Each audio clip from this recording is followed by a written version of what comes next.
ትል የሚበላው የሰው ክንድ ኃያሉን እግዚአብሔር ሊረታው አይችልም።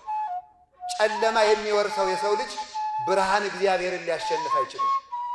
ሞት የሚረታው የሰው ልጅ ሕይወት እግዚአብሔርን ሊታገል አይችልም። የሰራዊት ጌታ እግዚአብሔርን ትቢያ የሆነ የሰው ልጅ ታግሎ አያሸንፈው። ጦር ሳይነቀንቁ የሚያሸንፉበት ጋሻ መስቀል ነው። ቅን ነገር ይዘን ከጠበቅ እግዚአብሔርን የእባብ ልብ ያላቸውን ቢሆን የርግብ ልብ ሰጥቶ መመለሱ አይቀርም።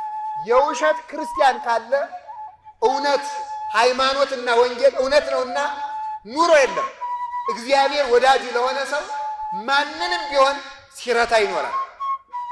ሁሉም የእግዚአብሔር ግዛት ነው እያሉ ሂደው ከአለቱ ላይ ሰውነት ከሚጠብስ አለት ላይ ወስዶ ሲያስቀምጣቸው ሲባርኩት ውሃ ፈለቀ። አፈር ቆፍረው ከሌላ ቦታ አምጥተው አትክልት ተክለው አሳድገው ለንጉሱ ምን ብለው ላኩለት? የሃይማኖት ፍሬ ይሄ ነው ብለው ላኩለት። ካተክ ከደረሰው ፍሬ እግዚአብሔርን እናሳጣለን ሕይወታቸውን አሳጣለሁ ብሎ ነበረ። ሰይጣን ግን እግዚአብሔር የሚያሳጣኝ የለም ብለው ስለሄዱ እንዲህ አድርገው አሸንፈዋል። እግዚአብሔርን ታግሎ የሚያሸንፍ ሕያው እግዚአብሔርን የሚዝግ ብረት ሊያሸንፈው አይችልም። ትል የሚበላው የሰው ክንድ ኃያሉን እግዚአብሔር ሊረታው አይችልም። ጨለማ የሚወርሰው የሰው ልጅ ብርሃን እግዚአብሔርን ሊያሸንፍ አይችልም። ሞት የሚረታው የሰው ልጅ ሕይወት እግዚአብሔርን ሊታገል አይችልም። የሰራዊት ጌታ እግዚአብሔርን ትቢያ የሆነ የሰው ልጅ ታግሎ አያሸንፈው። ብርቱ ሃይማኖት ያለው በብርቱ ዘመን ያልፋል። ለዚህ ነው ቅዱስ ዳዊት ለእጆቼ ሰልፍን ያስተማረ ለጣቶቼም መግደልን ያስተማረ እግዚአብሔር ይመስገን። እግዚአብሔር ጦርነት ያሸንፋል? ያስተምራል? ያስተምራል ወይ? አያስተምርም። ለእጆቼ ሰልፍን ያስተማረ የተባለ ማማተብን ያስተማረ ነው። ማማተብን ያስተማረኝ እግዚአብሔር ይመስገን። ጋሻ ሳያነሱ ዝናር ሳይታጠቁ ጦር ሳይነቀንቁ የሚያሸንፉበት ጋሻ መስቀል ነው። ለዚህ ነው ቅዱስ ጳውሎስ እንግዲህ ወዲያ እኔ አለ የክርስቶስን ማኅተም በሥጋ የተሸክሜያለሁና ማንም አያድክመኝ። እገልሃለሁ ቢለኝ፣ አስርሃለሁ ቢለኝ፣ እቸነክርሃለሁ ቢለኝ፣ አሰድድሃለሁ ቢለኝ እንግዲህ እኔ የክርስቶስን ማኅተም ተሸክሜያለሁና ማንም አያድክመኝ ብሎ ይናገራል። ታዲያ እንዲህ አድርገው አባቶቻችን አሸንፈዋል። የሚያሳጣኝ የለም የሚለው በዚህ ይተረጎማል። አካል ብናጣ ሰው መልሰን ግን እናገኘዋለን። እግዚአብሔር እኔን የሚያጣበት ቦታ የለም ተብሎም ይተረጎማል። የሚያጣበት የሚባለው ደግሞ ዘመዶቻችን ጠላት እኛን ከሚቀብርበት ቦታ ፈልገው ያጣሉ። ከእግዚአብሔር መደበቅ አይቻልም። ከእናት ሸሽጎ ሰውን ማሰር ይቻላል። ከሚስት ከልጅ ከዘመድ ሸሽጎ ሰውን ማሰር ይቻላል። ከእግዚአብሔር መሸሸግ ግን አይቻልም። ኤርምያስን ወስደው ከጉድጓድ ውስጥ ጥለውት ነበረ። ሰው ከማያየው ቦታ በገደል ቢሆን ይፈለጋል፣ ከዛፍ ስር ቢሆን ይፈለጋል፣ በጨለማ ቢሆን በመብራት ይፈለጋል። ስለዚህ ሰው ከሚጠላው ቦታ ከመጸዳጃ ቤት ውስጥ እንወርውረው ብለው ጥለውት ነበር። ከሰው መደበቅ ይቻላል፣ ከዘመድ ከሕግም መደበቅ ይቻላል። ከእግዚአብሔር መሸሸግ አይቻልም። ሸሸጉት። እግዚአብሔር ግን ያያልና አቤሜሌክን አስነስቶ ከጉድጓድ አወጣው። በሊቃውንት ዘመንም ይህ ተደርጓል። ቅዱስ ጎርጎርዮስ ዘአርማንያን ድርጣድስ የሚባል ክፉ ንጉሥ ወስዶ ከጉድጓድ ውስጥ ጣለው። ሃይማኖት ግን ካድ ጣዖት አምልክ ብሎ። እግዚአብሔር ግን አንዲት መበለት እንድትመለከተው አደረገ። የዕለት እንጀራውን በገመድ እያሰረች ከውሃ ጋር ትልክለት ነበረ። እንዲህ እያለ ከ15 ዓመት በላይ ኖረ። በዚያ ጉድጓድ ውስጥ አንዲት መበለት እየመገበችው ማለት ነው። በኋላ እሱ አውሬ ሆነ። አውሬ ሲሆን መቼስ ሰው መገላበጡ አይቀርም። አውሬ ሲሆን ለእህቱ እግዚአብሔር እንዲህ የሚል ራእይ ያሳየ፣ ጉድጓድ ውስጥ የጣለው ጎርጎርዮስ ካልመጣ ወንድምሽ ወደ ሰውነት አይመለስም ማለት ነው። በኋላ ቅዱስ ጎርጎርዮስን አውጥቶ አጥበው ሸልመው በተሸለመች ፈረስ አድርገው እየሳቡ ንጉሡ ከታች ጎርጎርዮስ ከላይ ሆኖ እየሳቡ ሲሄዱ ፈውሶ ሰው አረገው። እንዳይኮራ ብሎ ግን ሰኮናውን አሳማ አድርጎት አኖረው። እግዚአብሔር እንዳንኮራ አንዳንድ ምልክት ይተውልናል አይደለም? እንዳንታበይ ነው። ስለዚህ ተመልከቱ፣ እንዲህ ነው ክርስቲያን ሕይወት ይኑረው እንጂ ተጥሎ አይቀርም። ከእግዚአብሔር አያሳጡንም። ከእግዚአብሔር መታጣት አይቻልም። ከሰው መታጣት ይቻላል፣ ከዘመድ ይሸሸጋል። ከእግዚአብሔር ግን አንታጣም።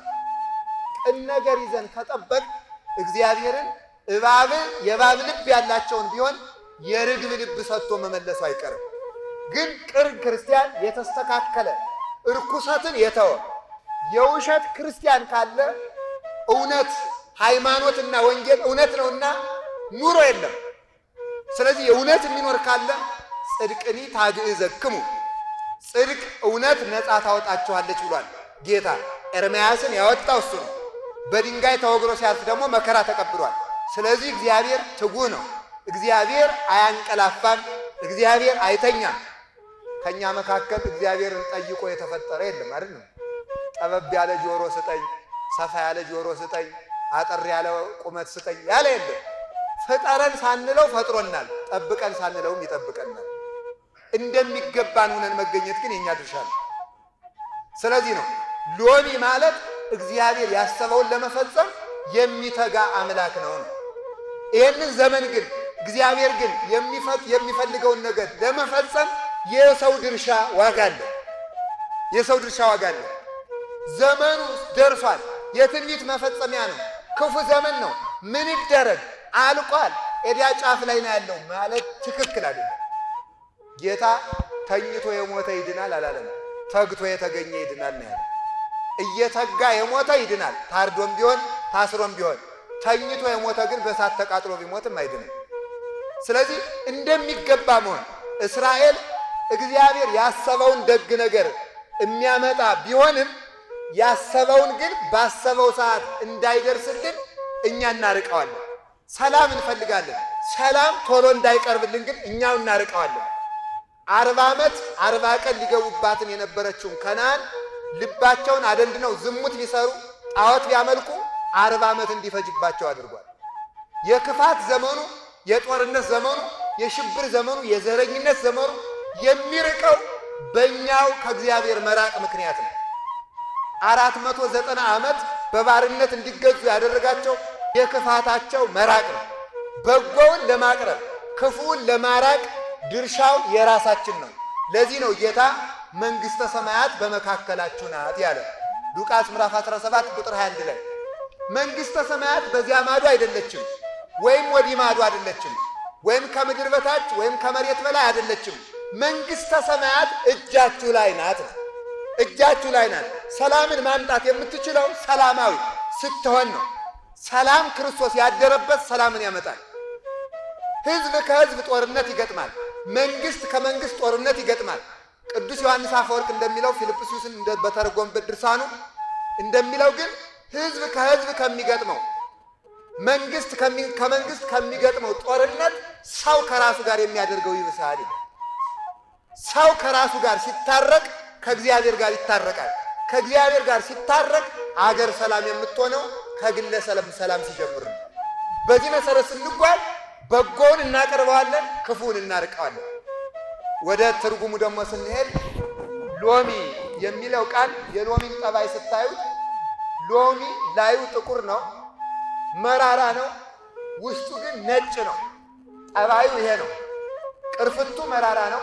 የተረጎመው ደግሞ የኤርምያሱን አምጥቶ ቅዱስ ሳዊሮስ ዘአንጾኪያ ሃይማኖተ አበው ምዕራፍ 86 ላይ ተርጉሞታል አምጥቶ።